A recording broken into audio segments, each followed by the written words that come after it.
ആരോഗ്യത്തോടു കൂടി 100ാം പിറന്നാൾ ആഘോഷിക്കുക എന്നത് തന്നെ വളരെ അധികം അസുലഭമായ ഒരു അനുഭവമാണ് അല്ലേ?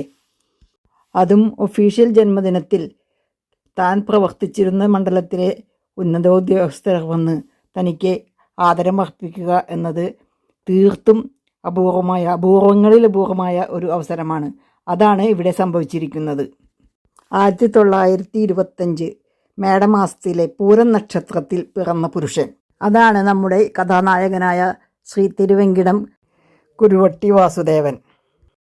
കരുവന്നൂർ പുത്തൻ വീട്ടിൽ രാമൻ നായർക്കും കുരുവട്ടി നാരായണിയമ്മയ്ക്കും പിറന്ന 8 മക്കളിൽ രണ്ടാമത്തെയാൾ, ആൺമക്കളിൽ മൂത്തവൻ. 1942 അലഹബാദിൽ വെച്ച് ബ്രിട്ടീഷ് റോയൽ എയർഫോഴ്സിൽ ജോയിൻ ചെയ്ത അദ്ദേഹം 38 വർഷത്തെ സൈനിക സേവനം പൂർത്തിയാക്കി.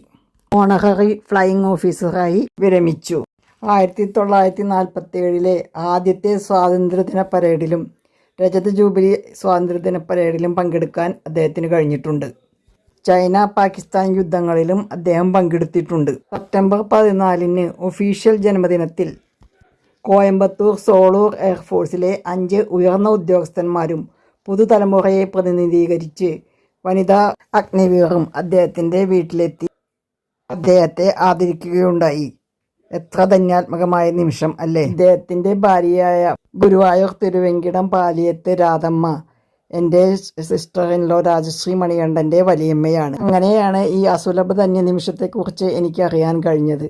വളരെ സന്തോഷവും ആഹ്ലാദവും തോന്നുന്ന നിമിഷം. അദ്ദേഹത്തിൻ്റെ 2 മക്കളിൽ SBIയിൽ നിന്നും റിട്ടയർ ചെയ്ത ശ്രീ ഹരിദാസ് ഇപ്പോൾ ജീവിച്ചിരിപ്പില്ല. മകൾ വനജ അദ്ദേഹത്തോട് ഒപ്പം തന്നെ ഉണ്ട്.